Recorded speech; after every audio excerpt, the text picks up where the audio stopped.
Boa tarde, igreja. Graça e a paz, tudo bem? Pode melhorar, né? Boa tarde, igreja. Graça e a paz. Aleluia! Glória a Deus. Queridos, eu quero primeiramente agradecer mais uma vez ao pastor Ivo pela oportunidade, pela honra concedida de ministrar nesse altar, ao Vaguinho pelo convite, agradecer a minha família, minha esposa, meus sogros, a todos os queridos que estão aqui nessa tarde e te dizer que essa palavra, ela vai mexer com a sua vida, ela vai mexer com o seu entendimento, querido. Sabe, tem momentos onde Deus usa a gente para mexer com o nosso espírito, com a nossa alma, dá uma ativação profética na gente. Tem outras palavras que mexem com o nosso entendimento. E eu acredito que é justamente o nosso entendimento que transforma a nossa forma de viver, a nossa forma de caminhar. Sabe, eu queria te convidar a abrir a sua Bíblia em Lucas 11. Quando eu vi esse tema, eu não pude deixar de lembrar da passagem, da ovelha perdida, do filho pródigo, mas eu quero que você preste muita atenção, porque hoje você vai saber qual é a diferença da ovelha perdida para o filho pródigo, querido. Hoje você vai entender qual é a diferença da ovelha perdida para o filho pródigo. Hoje nós vamos falar sobre a diferença entre liderança e influência. Hoje nós vamos falar sobre obediência e honra. Nós vamos falar sobre assuntos muito pontuais aqui. Eu tenho certeza que isso vai servir para os adolescentes, vai servir para os jovens, para os adultos. Eu vou causar alguns impactos em vocês aqui nessa tarde. Amém? Vamos começar. Minha versão é a NVT, Lucas 15, a partir do verso 1. Verso 1 não. Minto. Diz assim, a partir do verso 3. Então Jesus lhes contou uma parábola. Se um homem tiver 100 ovelhas e uma delas se perder, o que acha que ele fará? Não deixará as outras 99 no pasto e buscará a perdida até encontrá-la? Quando a encontrar, ele a carregará alegremente nos ombros e a levará para casa. Quando chegar, reunirá os amigos, vizinhos e dirá: alegrem-se comigo, pois encontrei a minha ovelha perdida. Da mesma forma, há mais alegria no céu por causa de um pecador que se arrepende do que por 99 justos que não precisam se arrepender. Querido, essa passagem é muito conhecida, muito mencionada, e você talvez já tenha ouvido, mas é sempre bom lembrar que a ovelha, ela é um animal muito dócil, é um animal muito inocente, é um animal criado em rebanho. Por que o Senhor compara a gente com a ovelha? Justamente por essas características. É um animal dócil, é um animal inocente, é um animal criado em rebanho, é um animal que está sempre em coletivo. Sabe, a ovelha é um animal extremamente dependente do seu pastor, querido. O pastor é quem conduz literalmente a ovelha a pastos verdejantes, porque a ovelha, ela não tem um olfato muito bom. Então ela pode facilmente comer algo que não vai fazer bem para ela, se intoxicar e vir a morrer. A ovelha também, ela não tem uma visão muito boa. O limite de visão de uma ovelha é de 10 metros no máximo. Então a ovelha não enxerga daqui até o final das cadeiras como eu estou enxergando vocês. Então ela é um animal de baixo olfato, baixa visão, porém ela é um animal de extrema sensibilidade auditiva. A ovelha, ela tem uma boa memória, ela tem capacidade de sentir emoções. Eu não sei se vocês já perceberam isso, mas parece que a gente tem uma conexão diferente com os cachorros e com os cavalos. Quem já teve a oportunidade de se conectar com um cavalo, os cachorros, eles parecem que fazem parte da nossa família. Quando a gente tem um animalzinho, a gente pega um apreço por eles e eles parecem que se tornam parte de nós. Os cachorros têm emoções. Quando a gente viaja, por exemplo, os nossos cachorros, eles ficam muito mal. Eles ficam até doentes. Eles sentem emocionalmente a nossa ausência. E as ovelhas, elas são animais emocionais também. E é muito interessante quando a gente vê a Bíblia dizendo que o pastor, ele larga as 99 e vai em busca da ovelha que se perdeu. É porque, literalmente, uma ovelha que se perde, ela precisa de ajuda. A ovelha que se perde, ela não tem condição alguma de encontrar o caminho de volta. Como um cachorro que foge e volta para casa, ele foi dar um passeio, foi fazer alguma coisa e volta. A ovelha perdida, ela não consegue. Ela não tem faro direito, ela não tem boa visão, ela não tem nenhum recurso de defesa, então ela é uma presa fácil quando ela se desgarra do rebanho. Qualquer animal pode atacar uma ovelha. Ela não tem chifre, ela não tem garra, ela não tem nada para se defender. É um animal extremamente inocente e dócil, querido. Então, a Bíblia diz que o pastor ele vai até esse animal porque ele pode estar agarrado num galho, ele pode ter caído num buraco, ele pode realmente estar perdido. E o que isso significa, irmãos? Esse é o olhar do Senhor para com os perdidos. Esse é o olhar de Jesus para com os perdidos. A ovelha perdida é como aquelas pessoas que ainda não conhecem o Senhor, ou tiveram o primeiro contato e ainda não foram fundamentados na fé, e por acaso vieram a se perder, não tiveram a força, o engajamento para poder continuar na caminhada, e elas foram e se perderam, como aquela semente que caiu no caminho, e o pássaro foi lá, o inimigo foi lá e arrancou a palavra dele. A ovelha perdida, ela mostra o amor, a compaixão de Jesus, a bondade de Jesus pelos perdidos. E é por isso que a Bíblia diz que existe mais alegria para um pecador que se arrepende do que para os 99 justos que estão em obediência. A diferença entre a ovelha perdida e o filho pródigo, eu vou dizer para vocês já, é que a ovelha perdida, ela precisa ser resgatada, querido. Vão existir pessoas que vão precisar da nossa ajuda, vão precisar da nossa mão amiga, vão precisar do nosso ombro, vão precisar dos nossos joelhos de oração, vão precisar do nosso discipulado, vão precisar do nosso acompanhamento. São pessoas que ainda não foram fundamentadas na fé. Essa é a ovelha perdida. Agora vamos ler o texto onde a gente fala sobre o filho pródigo, a partir do verso 11. Jesus continuou dizendo: um homem tinha 2 filhos. Um filho mais jovem disse ao seu pai: quero a minha parte na herança. O pai dividiu os seus bens entre os filhos. E alguns dias depois o filho mais jovem foi com as suas coisas e se mudou para uma terra distante, onde desperdiçou tudo o que tinha para viver de uma forma desregrada. Quando o seu dinheiro acabou, uma grande fome se espalhou pela terra e ele começou a passar necessidade. Convenceu um fazendeiro da região a empregá-lo. Olha só, ele teve que convencer o fazendeiro a dar um emprego para ele. Tão ruim de serviço que ele era, preguiçoso, sem vergonha. Ô meu filho, me dá um emprego aí porque está brabo. Convenceu ele a empregá-lo. Esse homem o mandou cuidar dos seus campos, onde tinha porcos. Embora quisesse saciar a sua fome com as vagens dadas aos porcos, ninguém lhe dava coisa alguma. Presta atenção, ele foi obrigado a convencer o fazendeiro a dar um emprego para ele. Ele recebeu o emprego no máximo favor, e mesmo assim ele não recebia de comer. Ele sentiu tanta fome e tinha que, talvez ali, catar a comida dos próprios porcos, porque nem para comer ele tinha, depois de ter gastado tudo. 17, quando finalmente ele caiu em si, disse aos empregados, até os empregados do meu pai têm comida de sobra, e eu estou aqui morrendo de fome.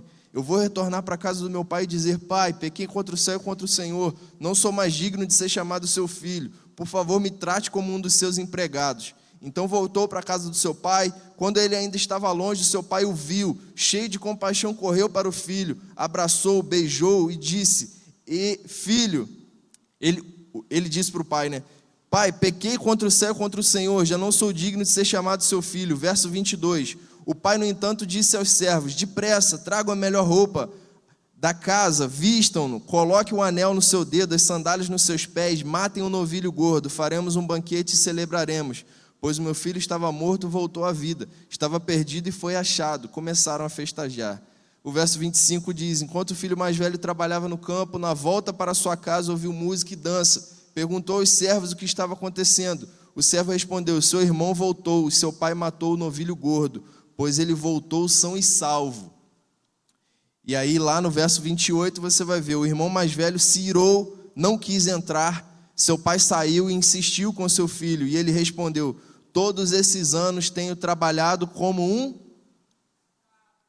escravo para o Senhor, e nunca me recusei a obedecer às suas ordens. O Senhor nunca me deu nem um cabrito para festejar com meus amigos. Querido, vamos aqui entender qual é a diferença do filho pródigo para a ovelha perdida. A ovelha perdida, ela estava ferida, ela estava sozinha, talvez machucada, e ela precisava ser resgatada. Qual é a diferença da ovelha perdida para o filho pródigo? O filho pródigo não é alguém que foi resgatado. O filho pródigo é alguém que precisa voltar sozinho. O filho pródigo não é aqueles a quem a gente vai correr atrás. O filho pródigo é aquele que vai ter que voltar com as suas próprias pernas. Sabe, querido, e hoje, como pai, falar isso é algo muito forte, porque a gente sabe quanto a gente ama um filho, o quanto a gente seria capaz de se desdobrar por um filho. E quando eu olho para a vida daquele pai, pegando tudo que ele construiu e tendo que repartir em vida, porque o seu filho mais jovem queria aquilo que era dele como herança, aquele pai foi um homem extremamente generoso. Mas na cultura daquela época, aquilo que aquele filho mais novo estava dizendo para o seu pai era: você não faz mais o menor sentido para mim, você já não é mais importante para mim. Querido, ninguém distribui herança em vida. A herança só é distribuída depois que o pai ou a mãe morre. Então, quando o filho chega para o pai e pede a herança antes dele morrer, ele já estava dando o pai como morto. Aquilo era um ato extremo de desonra, era um ato extremo de desprezo. E aquele pai faz isso. Ele simplesmente recusa tudo aquilo que o pai tinha feito por ele durante tantos anos. Abandona a sua casa, abandona o seu lar, abandona a sua família. E a Bíblia diz que ele vai gastar tudo aquilo de uma maneira dissoluta, com festas, com mulheres, com coisas que o mundo tinha para oferecer para ele naquela ocasião, sabe? E o filho pródigo, teve um momento em que ele havia gastado tudo, e ele já não tinha mais nada, não tinha amigos, não tinha dinheiro, não tinha onde cair morto. Ele foi obrigado a implorar por emprego, até que um fazendeiro desse emprego para ele, nem comida ele tinha, e ele começou a desejar a comida dos porcos. Sabe, querido, o filho pródigo, ele só caiu em si, porque ele caiu como homem. Ele falhou como homem, ele falhou como filho, ele falhou como gestor. A ficha só caiu para ele depois que ele fracassou. A ficha só caiu para ele quando ele estava no fundo do poço. Ele caiu em si quando fracassou moralmente, quando fracassou financeiramente, quando fracassou afetivamente. Ele já não tinha mais família, já não tinha mais amigos, já não tinha mais nada. Foi aí que a ficha dele caiu. Foi aí que ele se lembrou que ele tinha um pai. Foi aí que ele se lembrou que ele tinha um lugar para onde voltar. Sabe, querido, só assim os olhos dele se abriram. Sabe o que significa pródigo? Não é o filho que volta para casa. Pródigo significa gastador, esbanjador, aquele que se dá para luxúria, aquele que gasta mais do que o necessário, aquele que desperdiça. Isso significa pródigo. E existem muitas pessoas que têm desperdiçado e gastado dissolutamente aquilo que Deus confia em nós, os nossos dons, as palavras que temos recebido, a graça que Deus tem nos dado. Como você tem gastado a graça e a misericórdia de Deus sobre a sua vida, de uma maneira honrosa, de uma maneira respeitosa, de uma maneira que as pessoas olham para você e veem que Deus transformou a sua vida, ou você tem pego a graça de Deus e feito ela de pouco caso, gastando ela de uma maneira desonrosa, de uma maneira desrespeitosa. Sabe, querido, a diferença da ovelha perdida para o filho pródigo é que a ovelha perdida precisa de ajuda. O filho pródigo representa aquelas pessoas que não querem ouvir. O que vai dar jeito na vida delas é o fundo do poço, é o chão, é o fracasso, sabe? E eu tenho aprendido que muitas vezes a gente, na melhor das boas intenções, a gente quer amar as pessoas, a gente quer poupar as pessoas de uma queda, de uma dor, que talvez seja justamente essa queda e essa dor que vai transformar a vida dela para sempre. Nem sempre vai ser um afago, um abraço, um carinho que vai transformar a vida de uma pessoa. Talvez ela precise de um impacto de dor. E às vezes eu falo sempre isso com a Evelyn: a vida vai nos dar duas professoras, a dor e algumas vezes a escassez. Ou você aprende com elas, ou você se frustra. Nós não escolhemos a dor, querido. A dor vem em algum momento da nossa vida sem a gente pedir, mas a gente precisa aprender com ela. E a escassez também. A Bíblia diz que se a gente for fiel nas poucas coisas, Deus vai colocar a gente nas muitas. Se você não for fiel no pouco, você nunca vai ser fiel no muito. Então a gente precisa saber como lidar com a dor, porque a Bíblia diz que a gente vai precisar chorar com os que choram e a gente vai precisar se alegrar com os que se alegram. Se você não souber se comportar na dor, estão entendendo? Tem alguém comigo? Glória a Deus. Meus irmãos, nesses dias a gente precisa falar algumas coisas. Nós precisamos entender o seguinte: ninguém muda ninguém. Ninguém muda ninguém. Por mais amor que a gente tenha, por mais boa vontade que a gente tenha, a única coisa que pode mudar uma pessoa é o Espírito de Deus, que convence do pecado, da justiça, do juízo, e a boa vontade da pessoa em querer mudar. A pessoa precisa querer mudar. Ela precisa querer sair daquela condição de erro, de pecado, de miséria, de falcatrua, de mentira, e ir para uma condição justa, ir para uma condição reta, ir para uma condição de honra. Se a pessoa não quiser, você vai gastar o seu tempo, você vai gastar a sua energia, você vai gastar o tempo precioso que Deus te deu para você estar em família, ou vivendo em comunhão com os irmãos, investindo em pessoas que não querem. É muito sensível a gente separar isso, mas a gente precisa, querido, precisa, porque senão a gente se frustra também, a gente cansa, a gente se fere. Sabe, uma coisa que eu também tenho aprendido é que cada um está vivendo a sua vida, cada um está fazendo as suas decisões, cada um está fazendo as suas escolhas, cada um está tomando conta do seu próprio reino. E como cada um está fazendo as suas próprias escolhas e tomando as suas próprias decisões, você não vai poder culpar ninguém pelos seus frutos, porque são decisões que você tomou, são escolhas que você fez. Ninguém é culpado pelas escolhas que você fez. Ou você, quando está fazendo uma escolha, liga para a pastora Marli: pastora Marli, ou pastor Ivo, o que eu devo fazer aqui nesse momento agora? Para onde eu vou? Para a direita ou para a esquerda? O que eu preciso fazer? Você liga para alguém, para um líder, para um pastor, para alguém mais sábio, e fica tomando conselho o tempo todo nas coisas que você precisa decidir? Eu acho que não. Em alguns momentos isso é necessário, tá, querido? Mas na maioria das vezes a gente não faz. Então, se você não toma conselho, você toma as decisões sem consultar a Deus, ou por conta própria, quem é o responsável pelas suas escolhas? Diga: eu. Quem vai colher os frutos? Eu. Então ninguém é culpado, tá? Ninguém é culpado.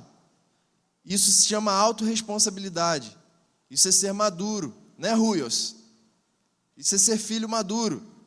Ser honesto consigo mesmo, ser honesto com as pessoas. Para de culpar as pessoas, para de culpar os seus pais, para de culpar a sua família por a vida que você tem vivido, sabe? Assuma a responsabilidade das suas decisões, assuma a responsabilidade das suas coisas, porque a vida é sua. Se você não assumir as rédeas, você vai viver sempre colocando a culpa no outro, e isso não transforma a vida de ninguém. Isso não vai tirar você da condição que você está vivendo. Você só vai sair dessa situação que você está vivendo, que não está tão feliz assim, ou que está boa e pode melhorar, se você assumir as responsabilidades, tomar suas decisões, direcionar a sua vida e avançar, querido. Ninguém é culpado pela vida que a gente tem levado. E tem uma palavra na Bíblia, em Hebreus, que eu gosto muito, que diz o seguinte: essa é a aliança que farei com os meus filhos naqueles dias, Hebreus 8, 10 e 11. A aliança que farei com eles naqueles dias: imprimirei as minhas leis na mente deles e as escreverei sobre o seu coração. Eu serei o seu Deus e eles serão o meu povo. E não ensinará mais cada um ao seu próximo, nem cada um ao seu irmão, dizendo: conhece ao Senhor, porque todos me conhecerão, desde o menor até o maior. Querido, vai chegar um tempo onde nós não vamos precisar mais ensinar, porque as leis de Deus vão estar no nosso coração e todos nós o conheceremos como Ele é de fato. Você anseia por esse tempo? Conhecer a Deus de fato? que as leis dele estejam escritas no seu coração, onde você não fique mais em dúvida na hora de tomar uma decisão, se você está tomando a decisão certa ou não, mas você ter a consciência plena de que aquilo que você está fazendo está sendo respaldado por Deus, porque as leis dele estão escritas em você, o coração dele está pulsando em você. Já pensou você ser um com o Pai, assim como Jesus era? Essa é a promessa que recebemos, querido. Essa é a promessa que recebemos dele, sermos um com ele. Olha, eu vou falar algo para você agora que vai te chocar. Irmãos, quando a Bíblia diz que nós seremos um com ele, e ele escreverá as suas leis no nosso coração, eu tenho algo para te dizer. Quando você se tornar filho de Deus, de fato, quando você se tornar filho, você nunca mais vai obedecer a Deus. Que isso, Márcio? Presta atenção. Quando você se tornar filho, você nunca mais vai obedecer a Deus. Porque um pai, ele não espera simplesmente obediência de um filho. Ele espera a honra. Quando você se tornar filho de Deus, você vai sair de um degrau de obediência e você vai entrar num patamar de honra. Você vai se relacionar com Deus de uma forma diferente. A obrigação, ela pode nos levar à obediência. O medo pode nos levar à obediência. Mas a honra, ela é fruto de amor. Ela é fruto de respeito. Ela é fruto de relacionamento. Querido, obedecer é basicamente seguir ordens. Honrar é valorizar. Honrar é amar. Honrar é respeitar. Meu irmão, obediência pode estar baseada na necessidade, mas a honra, ela está baseada na dignidade de quem a recebe.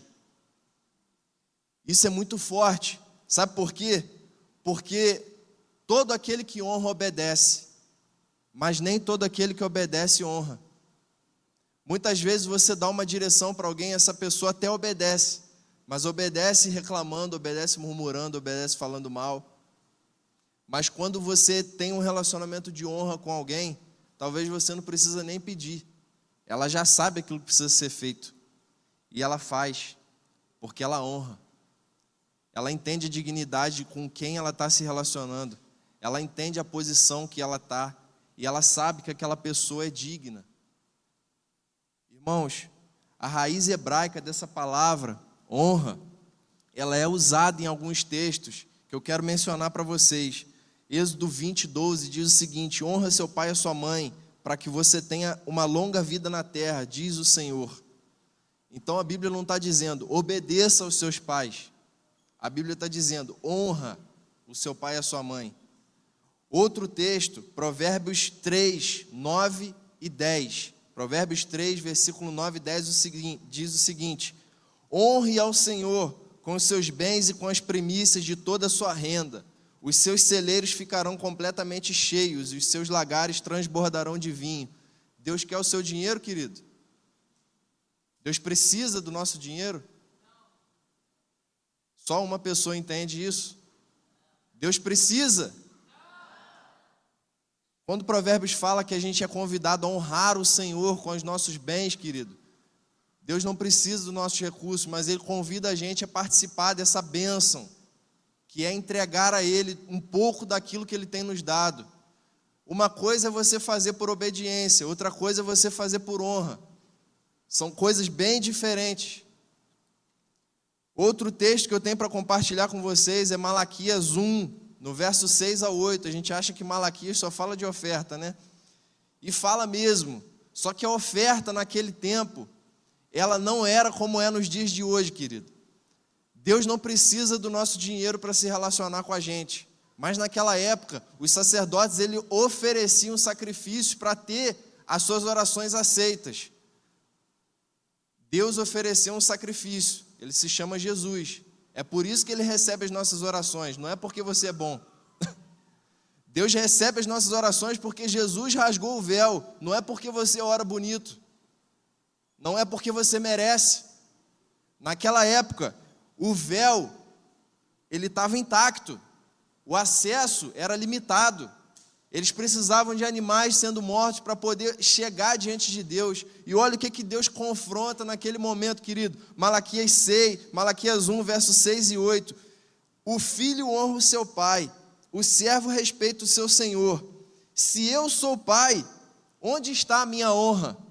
Olha o Senhor falando através do profeta Malaquias. Ele não está perguntando, onde estão as minhas ofertas? Se eu sou o seu pai, onde está a minha honra? Se eu sou o seu Senhor, onde está o seu respeito para comigo? E olha o que o Senhor diz: eu sou o Senhor dos exércitos e pergunto a vocês, sacerdotes que desprezam o meu nome: por que você despreza o meu nome? Vocês oferecem pão impuro no meu altar. E ainda perguntam, em que nós temos profanado? Nisso vocês pensaram que a mesa do Senhor pode ser desprezada, quando vocês oferecem sacrifício de animal cego. Será que isso não está errado? Quando vocês trazem animal coxo e doente, será que isso não está errado? Ora, experimente oferecer um animal cego, coxo, para o seu governador, para ver se ele vai ficar feliz. Experimenta você chegar diante da sua esposa, ou do seu marido, ou diante de quem você ama, no dia do aniversário dele, e entregar para ele um carro quebrado, uma roupa rasgada.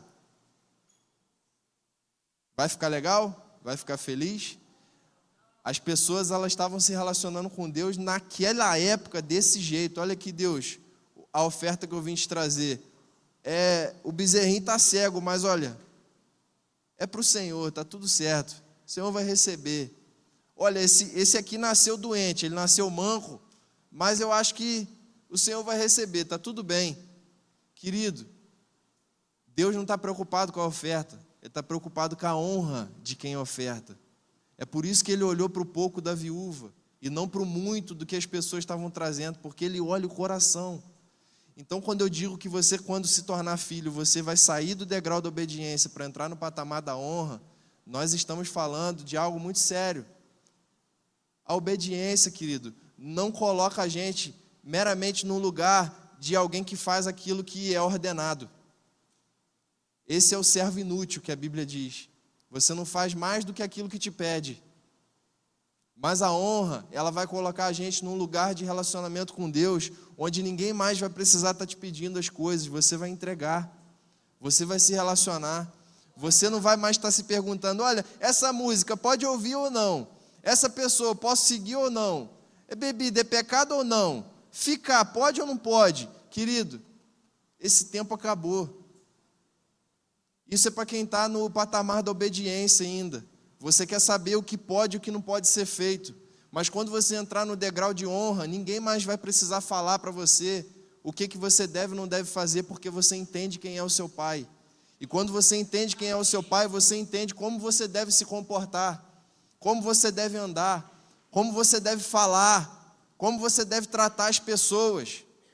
Porque não se trata mais de pode ou não pode, de certo e errado, pecado ou não, se trata de honra. Sabe, irmãos, nós precisamos falar sobre isso, e é por isso que Jesus disse, esse povo me honra com os lábios, mas o coração está longe. Irmãos, isso aqui é muito sério. Olha o que João 5, o próprio Jesus disse, o Pai não julga ninguém, Ele confiou todo o julgamento ao Filho, porque todos que honrarem o Filho, também honrarão o Pai. E quem não honra o Filho, não honra o Pai que o enviou. Irmãos, a gente tem vivido no degrau da obediência. Isso pode, isso não pode. Isso é pecado, isso não é pecado. Nós ainda estamos, sabe, naquele degrauzinho ainda, de início. E Deus está convidando a gente para um nível mais além de relacionamento. A Bíblia diz que Ele vai escrever as leis dEle no nosso coração. A Bíblia diz que o Espírito de Jesus vai habitar em nós. A Bíblia diz que nós vamos fazer coisas maiores do que Ele, querido. A Bíblia diz que os sinais vão seguir aqueles que creem, que a gente vai orar por enfermos, eles vão ser curados. A Bíblia diz que as vestes de Pedro e de Paulo, elas curavam pessoas.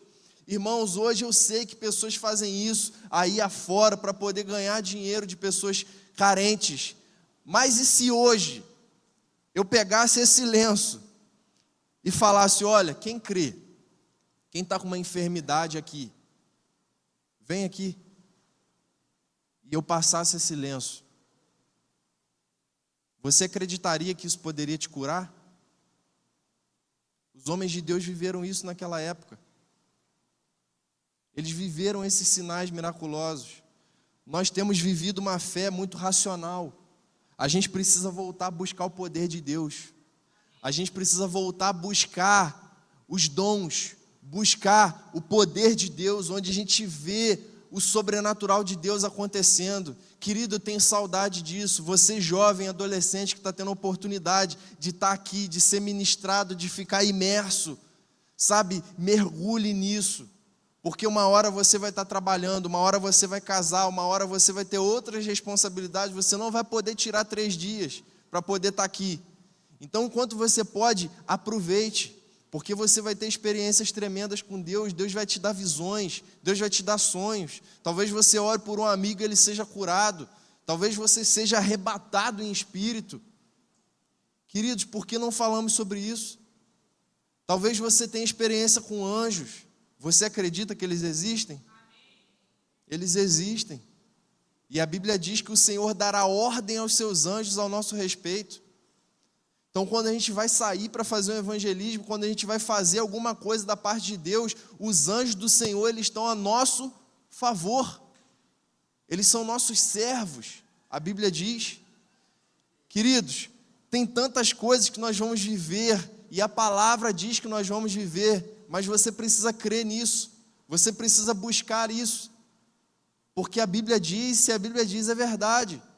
Irmãos, nós precisamos falar também sobre liderança e influência, porque liderança é a capacidade da gente guiar pessoas, guiar.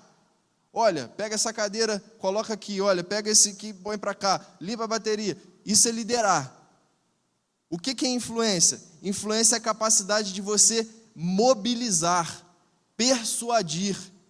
E hoje, na era digital, muitas pessoas seguem influencers, né? Então, querendo ou não, você está sendo influenciado a comprar um objeto, a experimentar um creme, um shampoo, as meninas, né? Uma tecnologia, um jogo, alguma coisa, a gente segue influencers. Então, quando a gente fala de influência e de liderança, são coisas parecidas, mas são diferentes. Sabe? Todo líder necessariamente influencia, mas nem todo influencer lidera. Por quê?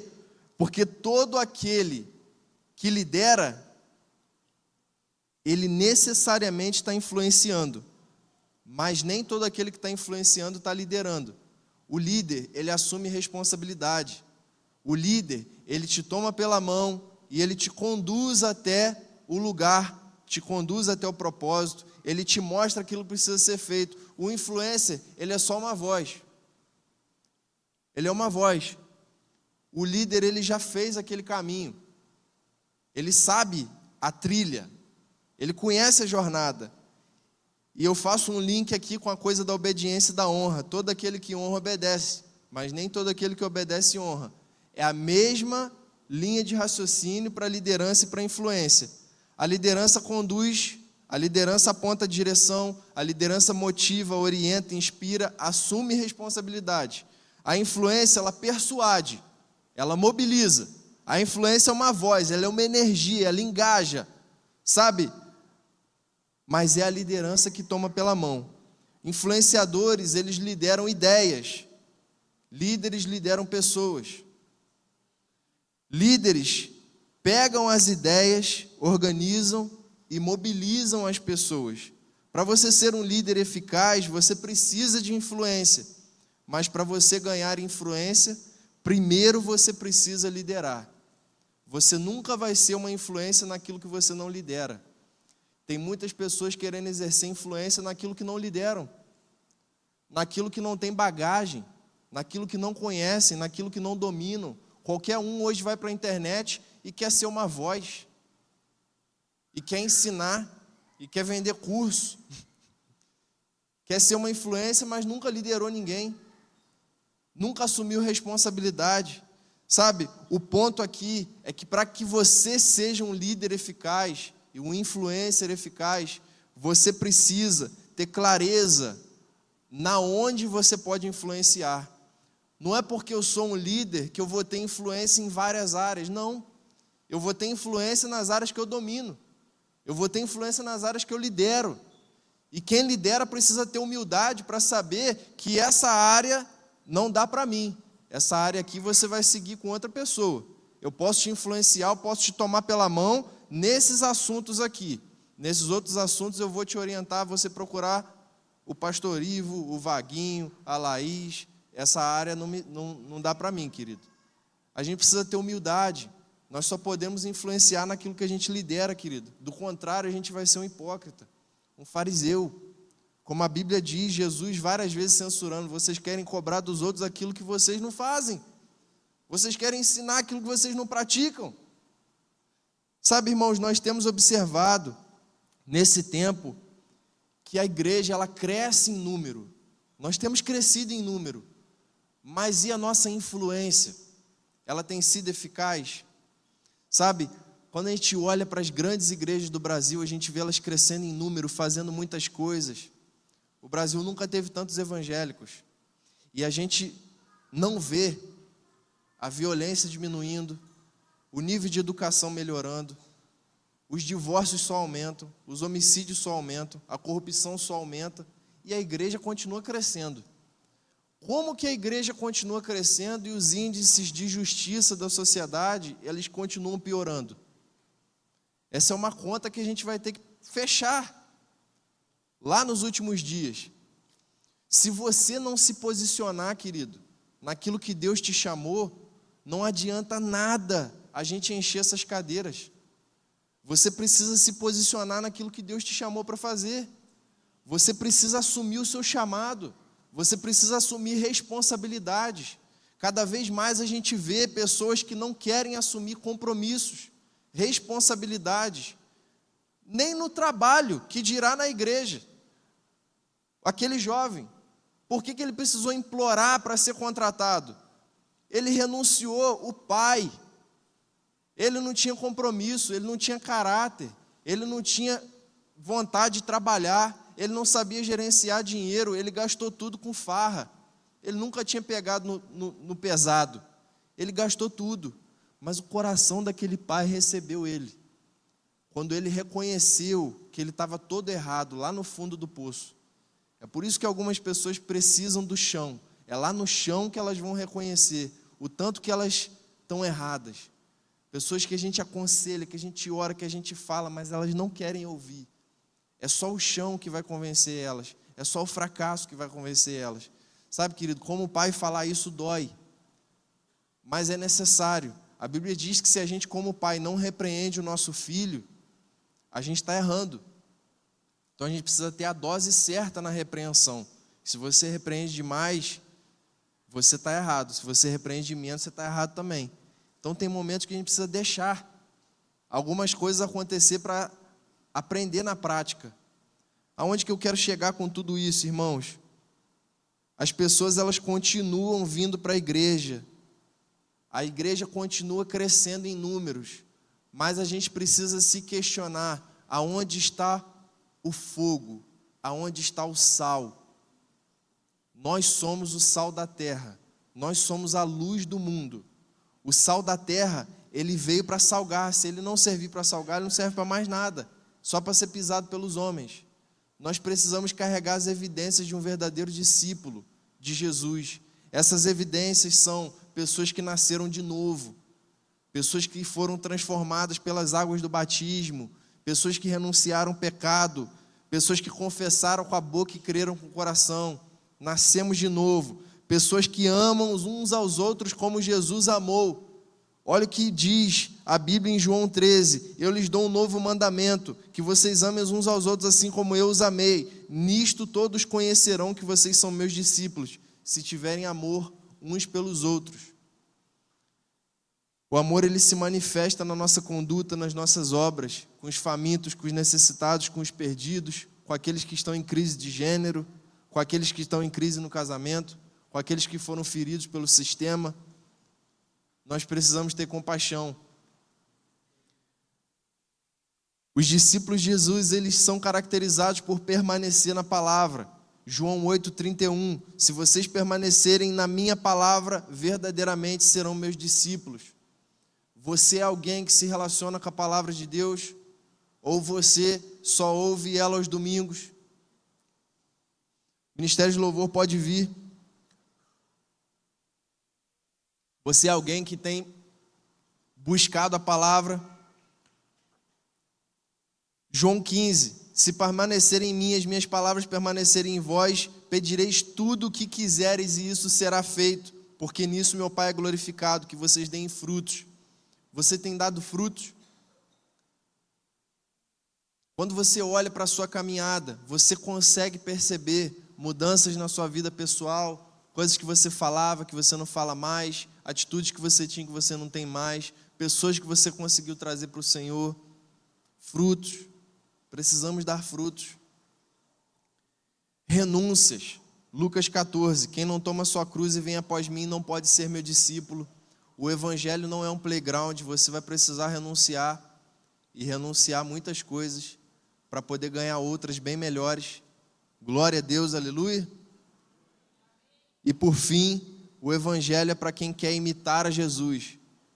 A Bíblia diz em Mateus 10, basta ao discípulo ser como mestre e ao servo ser como seu senhor. Devemos buscar imitar a Cristo em nossa conduta, nossas decisões, nossos relacionamentos, pois ela é a imagem perfeita de Deus.